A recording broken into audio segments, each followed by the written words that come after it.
Bapak Ibu, tadi Agnes bicara tentang hati itu memang hati manusia itu memang penting Bapak Ibu. Karena hati manusia itu adalah pusat daripada kehidupan manusia itu sendiri. Jadi kalau kualitas hati seseorang itu baik, maka kehidupan orang itu juga akan baik. Pernikahannya akan baik, karirnya akan baik, kerohanian akan baik, semua area kehidupannya juga akan menjadi baik. Jadi saudara, kalau saudara dan saya kita sama-sama mengalami perubahan dalam kehidupan. Kita berkata begini, tahun depan saya pengen banget nih, kan udah mau akhir tahun ya. Saya pengen kehidupan saya menjadi lebih baik.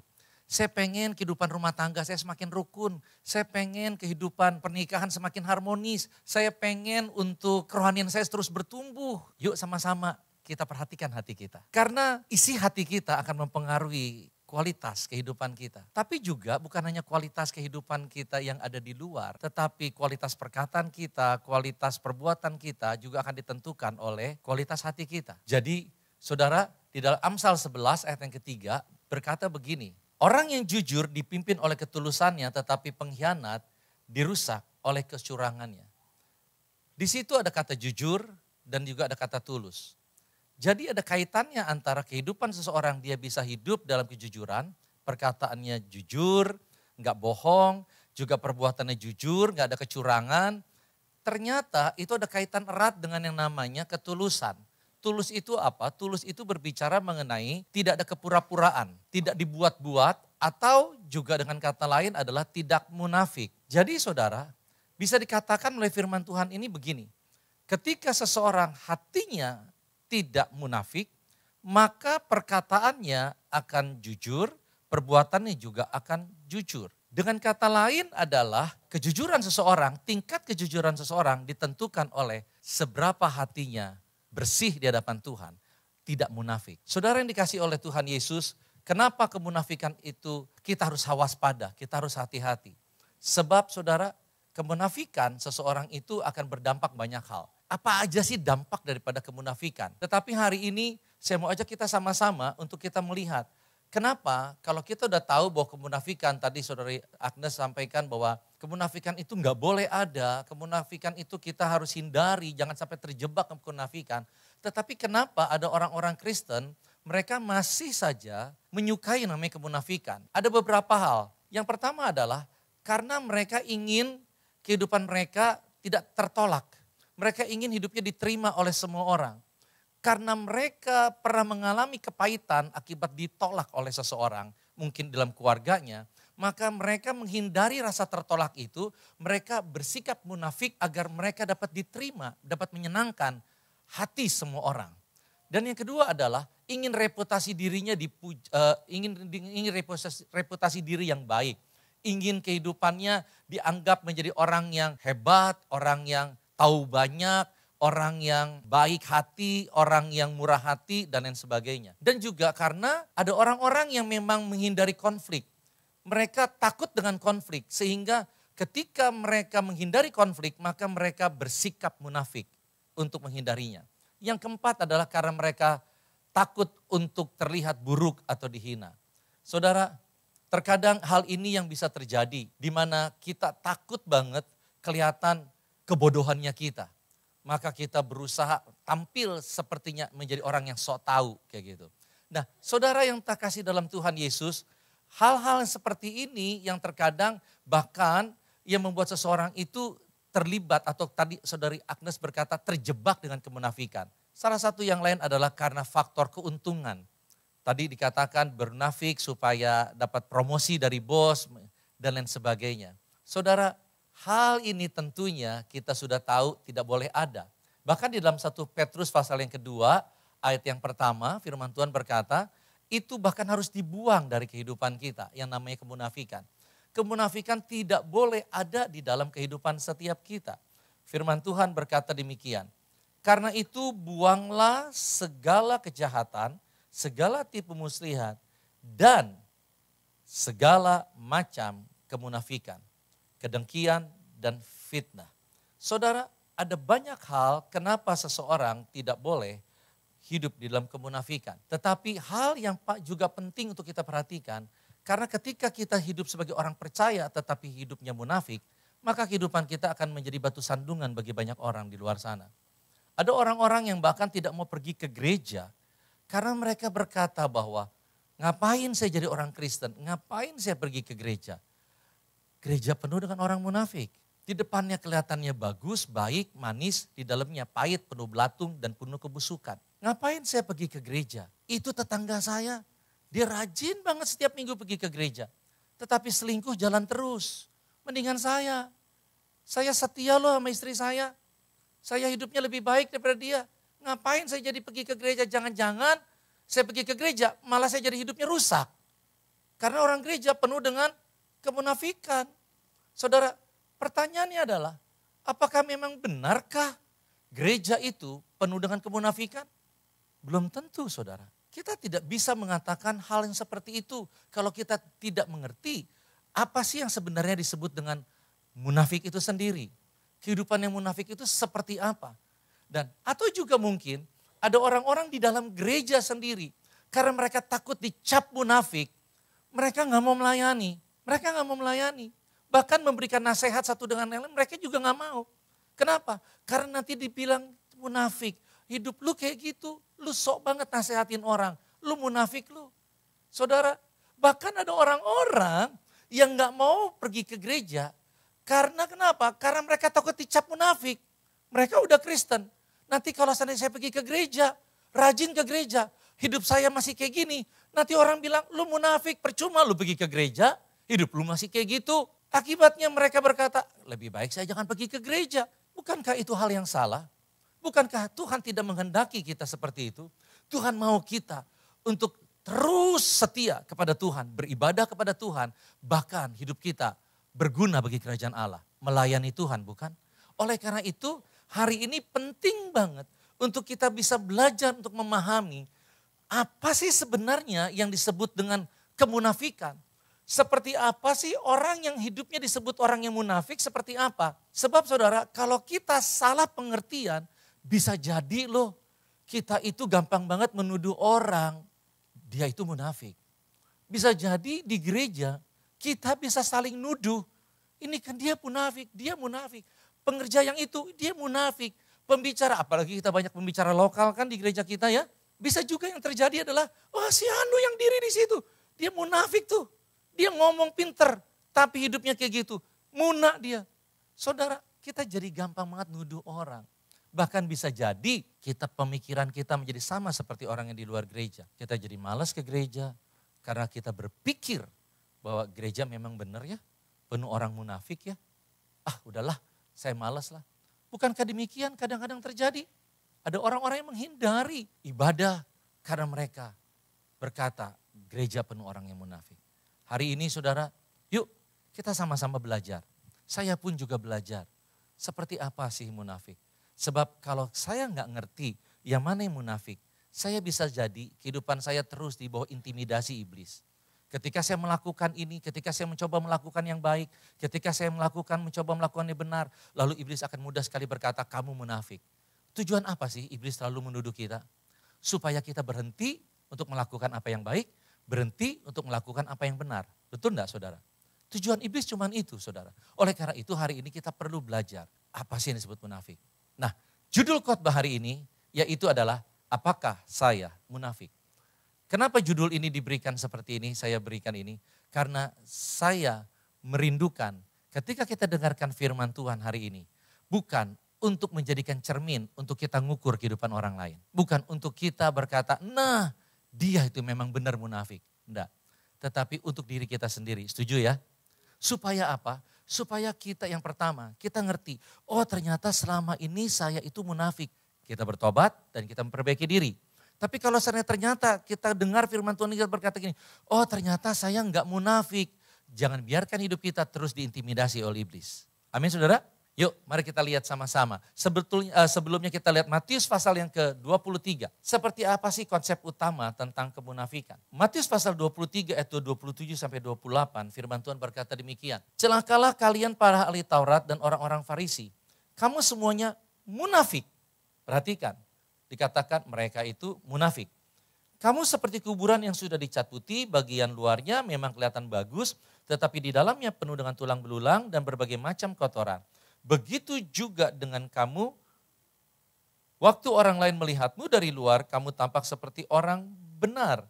Tetapi sesungguhnya hatimu penuh dengan keinginan untuk melanggar perintah-perintah Allah, dan kamu hanya berpura-pura sebagai orang benar. Jadi kata kuncinya daripada munafik adalah kepura-puraan.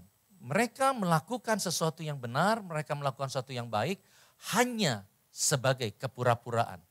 Bukan asli di hatinya dia memang menginginkan untuk dia lakukan hal itu.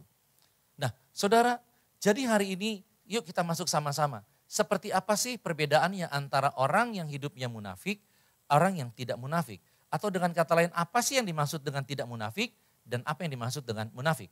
Yang pertama, yang bukan munafik, yaitu adalah dikatakan demikian, tahu apa yang benar, tapi masih melakukan apa yang salah, sekalipun berusaha memperbaikinya. Orang yang di dalam kondisi seperti ini, dia bukan orang yang munafik. Dia adalah orang yang sedang bergumul dengan dosa yang dia masih ada di dalam hidupnya. Kenapa? Karena kata kuncinya adalah dia berusaha untuk memperbaikinya. Saudara, mungkin ada di antara kita, atau bisalah sebut saya.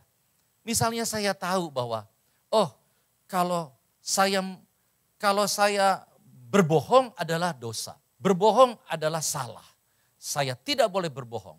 Saudara, dan saya berusaha untuk memperbaiki diri saya untuk tidak tinggal di dalam kebohongan. Saya berusaha untuk berhenti berbohong. Saya belajar untuk meninggalkan yang namanya kebohongan. Saya belajar untuk tidak lagi berkata bohong.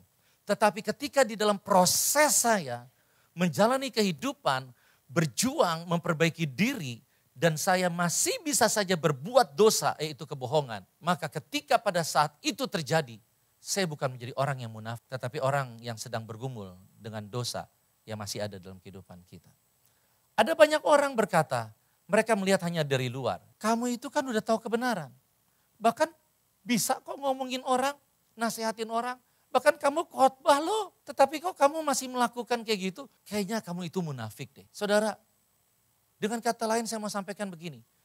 Kita tidak pernah bisa menjudging orang atau menghakimi orang bahwa dia itu munafik. Sebab hanya diri orang itu sendiri yang tahu apakah dia munafik atau tidak. Tuhan dan dirinya yang tahu. Saudara, itulah maka itu kita tidak boleh sembarangan cepat-cepat bilang kamu munafik. Kayak gitu. Dan hari ini yuk kita lihat apakah diri kita ini munafik. Apa sih dimaksud dengan munafik? Apa bedanya? Saudara, munafik adalah begini. Sengaja menutupi kesalahannya dengan hal yang baik. Bahkan hal yang benar bahkan. Supaya terlihat baik atau supaya terlihat jadi orang benar. Tanpa usaha memperbaiki kesalahannya. Nah, kata kuncinya adalah tanpa usaha memperbaiki kesalahannya. Orang munafik adalah seperti itu. Contoh, ketika pada saat saya di rumah, saya maki-maki istri saya maki-maki anak saya. Dan saya tidak pernah mau berusaha memperbaiki apa yang salah. Tetapi ketika saya di luar rumah, saya pasang topeng saya dengan keramah tamahan, dengan perkataan yang lembut dan manis untuk orang lain. Maka pada saat waktu itu seharusnya saya tahu saya munafik. Ini yang bisa membedakan adalah yang satu dia berusaha memperbaikinya. Dia berusaha untuk tinggal dalam pertobatan. Mungkin masih jatuh bangun. Mungkin masih jatuh bangun. Tetapi dia bukan hanya sekedar tahu apa yang baik. Tetapi dia berusaha memperbaiki apa yang salah dalam hidupnya. Untuk menjadi baik dan benar. Yang satu instan. Mereka pengennya instan. Pengen dapat reputasi yang bagus. Pengen dapat kepercayaan yang besar dari orang. Tetapi mereka ingin dapatkan semua itu secara instan. Dengan cara apa? Dengan cara tanpa repot-repot memperbaiki diri, memperbaiki kesalahan, bertobat. Tetapi dengan cara yang lain yang instan. Pasang topeng. Bukankah di zaman sekarang banyak orang memang menyukai hal yang instan, bukan? Pengen cepat naik, dapat promosi. Caranya bagaimana? Ya pasang topeng lah. Kayak gitu kan. Kerjaan orang lain seolah-olah dia yang ngakuin. Ini loh Pak kerjaan saya. Padahal bukan kerjaannya dia. Dan banyak hal yang dilakukan Di dalam kehidupan seseorang, pengennya itu instan, dapatin sesuatu instan. Dan akibatnya sehingga kita nggak heran, ada banyak orang tetap tinggal dalam kemunafikan, karena memang kemunafikan seringkali bisa mendapatkan seolah-olah tanda kutip berkat yang instan, keuntungan yang instan. Entah itu pujian yang instan dari orang. Ini yang kita harus bedakan. Yang kedua, yaitu adalah apa sih yang dimaksud dengan bukan munafik? Yang bukan munafik, yaitu melakukan yang benar, sekalipun keinginan yang melakukan yang salah. Karena dia menghidupi firman Tuhan. Ini bukan munafik. Ini orang yang belajar menguasai dirinya. Belajar mengalahkan kedagingan. Ini saudara, saya kasih contoh misalnya. Ketika ada orang yang maki-maki saya. Keinginan saya itu pengennya balas maki. Karena saya dimaki. Pengen balas memaki bahkan kalau perlu mukul lah gitu kira-kira. Tetapi karena saya tahu firman Tuhan bilang begini, kalau kamu dijahati, balas dengan berbuat baik. Jangan balas kejahatan kalau kamu dijahati. Balas dengan memberkati. Karena saya tahu firman, saya belajar untuk menguasai amarah di dalam diri saya. Emosi saya pengennya balas tadi, saya belajar kendalikan emosi saya, kedagingan saya, dan saya belajar melakukan firman yang saya tahu, saya tersenyum. Atau minimal saya diem, enggak membalas. Ketika itu terjadi, maka saya bukan sedang melakukan kemunafikan. Tetapi saya sedang melakukan penguasaan diri. Apa bedanya dengan yang munafik? Next. Yang munafik adalah melakukan yang baik, bahkan yang benar, padahal dia sendiri enggak suka untuk melakukan apa yang benar itu, atau apa yang baik itu. Kenapa tapi dia lakukan? Hanya supaya dia terlihat baik. Supaya kelihatan jadi orang benar. Kayak gitu doang. Tetapi apakah dia suka? Dia gak suka. Contoh, ketika tadi saya dimaki. Saya dimaki. Pengennya ngebales nih. Pengen balas maki. Saudara, tetapi yang saya lakukan supaya saya kelihatan baik. Supaya kelihatan jadi orang benar. Maka saya tersenyum dengan dia. Setelah orang itu lewat, karena saya gak suka dengan apa yang saya lakukan tadi tersenyum. Ketika orang itu lewat, saya berkata, amit-amit, gue enak banget tadi ngomong sama dia. Gue enak banget senyum sama dia. Kenapa sih senyum-senyum sama orang kayak gitu? Kita pernah ngalamin yang satu. Ya toh? Kalau yang tadi satu adalah beda saudara. Ketika tadi saya dimaki gitu ya. Lalu hati saya pengen bales. Tetapi yang saya lakukan, saya senyum karena melakukan firman Tuhan. Dan ketika saya berhasil, saya senyum sama dia. Karena saya tahu saya lakukan itu bukan supaya terlihat baik, bukan supaya terlihat benar. Tapi saya mau menjadi pelaku firman. Maka setelah saya berhasil senyum sama dia, yang saya lakukan adalah saya menyukai apa yang saya lakukan. Saya akan berkata begini, yes, saya menang. Yes, saya berhasil menjadi pelaku firman. Yes, saya berhasil mengalahkan kedagingan. Justru saya merayakan apa yang saya lakukan tadi. Walaupun itu bertentangan dengan hati saya, tetapi karena saya memang melakukan itu, karena ingin melakukan menjadi pelaku firman. Ketika saya lakukan apa yang benar yang baik, sekalipun bertentangan dengan hati saya merayakan apa yang saya lakukan. Tapi kalau yang tadi, yang munafik, bukan boro-boro merayakan. Malah saya berkata amit-amit, lain kali gue gak mau kayak gitu. Geli. Itulah kemunafikan. Jadi saudara, ketika kita melihat kedua hal ini, yang mana yang bukan munafik, yang mana munafik. Tentunya kita mungkin bisa punya pandangan yang berbeda ketika kita melihat gereja. Kita mungkin bisa punya pandangan yang berbeda ketika kita melihat orang lain. Kita nggak akan mungkin mudah berkata bahwa gereja penuh orang munafik. Belum tentu. Gereja penuh dengan orang yang bergumul dengan dosanya, iya. Orang yang memang mungkin belum menang tetapi mereka orang-orang yang sedang berjuang mengalahkan dosanya. Untuk memperbaiki dirinya menjadi lebih baik dan lebih benar, semakin serupa dengan Kristus. Gereja memang penuh dengan orang-orang yang mungkin belum sempurna, masih banyak kesalahan. Apa yang dilakukan sepertinya berbeda dengan perasaannya sendiri.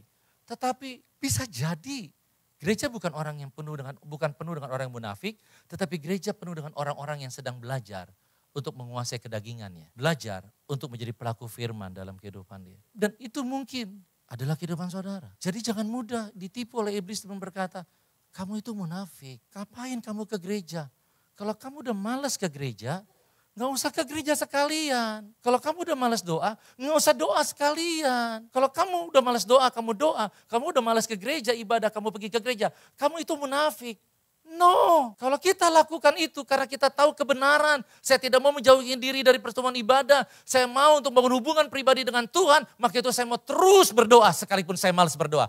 Saudara sedang menang atas daging saudara. Saudara menjadi orang-orang yang menguasai diri dari kedagingan.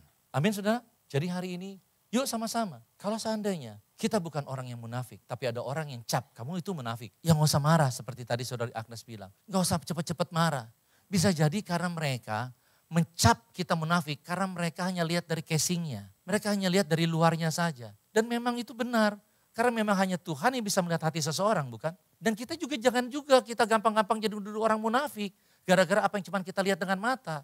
Bisa jadi kita salah loh. Bisa jadi dia adalah orang-orang yang memang sedang bergumul dengan dosanya tapi memang sekarang ini belum menang. Tetapi mungkin saja tanpa sepengetahuan kita hidupnya itu semakin lebih baik dan semakin lebih baik. Jadi hari ini yuk jangan biarkan diri kita tertuduh. Kalau kita mungkin berbeda dengan keinginan kita. Kita melakukan apa yang benar. Tapi karena kita tahu bukan cuma sekedar terlihat baik. Tapi kita menjadi semakin serupa Kristus. Terus maju. Jangan pernah berhenti. Amin. Terus hidup dalam kemenangan bersama dengan Tuhan. Oke, yang terakhir. Apa sih dampaknya untuk seseorang itu dia kalau munafik? Yang pertama adalah tidak alami pertumbuhan rohani. Kehidupannya tidak mengalami pertumbuhan rohani. Kenapa saudara? Karena tadi kata kuncinya, orang munafik tidak pernah mau berusaha memperbaiki kesalahannya. Dia cuma menutupinya saja agar supaya kelihatan baik, pengen instan. Akibatnya karena dia tidak pernah mau berusaha memperbaiki kesalahannya, tidak mengalami pertumbuhan rohani. Bahkan firman Tuhan Matius pasal 23 ayat 33, ketika Tuhan berbicara tentang kemunafikan kepada orang ahli Taurat dan orang Farisi, Tuhan berkata gini, bahwa kemunafikan berdampak kepada kebinasaan. Kenapa? Kok bisa begitu jauhnya? Karena memang ketika seorang tidak mau berusaha memperbaiki kesalahan ya berarti orang itu akan tetap tinggal di dalam dosa dan kejahatannya. Akibatnya bukan upah dosa adalah maut dan binasa. Yang selanjutnya adalah cenderung salahkan orang lain demi menutupi kesalahannya sendiri. Dia akan terus sibuk ngalahin orang lain supaya nggak ada orang yang fokus pada dirinya sendiri. Yang ketiga adalah tidak mendapatkan upah dari Tuhan.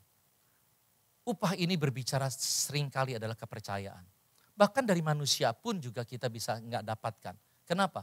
Karena kemunafikan membuat seseorang yang tadinya sudah mendapatkan kepercayaan, kehilangan kepercayaan itu. Kenapa? Setelah orang tahu, oh ternyata aslinya dia kayak gitu. Akibatnya kepercayaan yang sudah diberikan diambil kembali. Jadi hari ini saudara, kita sama-sama kita mau belajar untuk hidup dalam kebenaran firman Tuhan. Dan ini yang terakhir, saudara, bagaimana caranya agar kita tidak hidup dalam kemunafikan. Yang pertama ada terbuka, yang kedua adalah membangun manusia batinia, yang ketiga adalah terima koreksi yang membangun kehidupan kita. Jadi saudara, bagaimana kita harus terbuka. Jangan tutupin, iblis pengennya kita tutupin. Kenapa? Nanti lu malu, nanti lu direndahin. Bukankah itu semua alasan dari orang kenapa munafik? Nanti lu gak dihargain. So kita ngerti, itu keinginan iblis untuk kita menutup diri kita agar tidak ada yang tolong kita menjadi lebih baik. Tetapi ketika kita terbuka, kita sadar yang pertama, saya gak bisa tolong diri saya sendiri, saya butuh terbuka untuk Tuhan. Saya minta tolong, Tuhan tolong saya Tuhan. Roh Kudus tolong saya untuk saya menang atas dosa saya. Ini loh Tuhan, saya ini jahat orangnya, saya ini orangnya begini, saya orangnya begini. Terbuka, bukan hanya kepada Tuhan, tetapi juga kepada teman seiman. Di dalam live, komunitas rohani, kita cerita. Ini loh saya orangnya kayak gini, kayak suka kebiasaannya kayak gini jeleknya. Dan saya suka tutup-tutupin, saya gini. Cerita. Dengan kita cerita, ada orang-orang yang tahu, maka mereka bisa menjaga dan membantu kita. Bangun manusia batinia, doa, pujian penyembahan, saat teduh, bangun ibadah, dan juga komunitas rohani, itu akan menguatkan kita. Untuk kita terus hidup dalam kebenaran, bukan dalam kemunafikan. Dan juga terima koreksi yang membangun. Saudara, orang yang munafik paling anti dengan koreksi. Kenapa? Karena koreksi mempermalukan dia. Koreksi mengekspos keburukan yang dia punya, yang selama ini justru pengen dia tutupin. Betul gak saudara?